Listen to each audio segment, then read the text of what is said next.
নমস্কার বন্ধুরা, দেখুন আজকে রবিবার আমরা করেছি খাসি মাংস কষা। দেখতে পাচ্ছেন, এই যে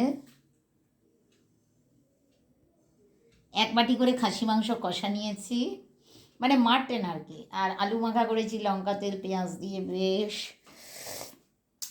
আর মাংসের ঝোল করেছি, খাসি মাংসের ঝোল আধখানা মাংস, মানে সেই ঝোলটা খাচ্ছি এবেলা। রাত্রেবেলা মাংস আর মাংসের ঝোল খাবো, এবেলা কষা মাংস খাচ্ছি। আর হচ্ছে যে যেহেতু মাংসতে দই দেওয়া আছে তাই আর লেবু নিইনি। তাহলে আজকে রবিবারের মেনু হচ্ছে আলু মাখা, ভাত, মাটন কষা, মাটনের ঝোল, আর সাথে দুটো ধাসু সুন্দর সুগন্ধি লাল গোলাপ। খুব ভালো লাগে আমার গোলাপ আর রজনীগন্ধা।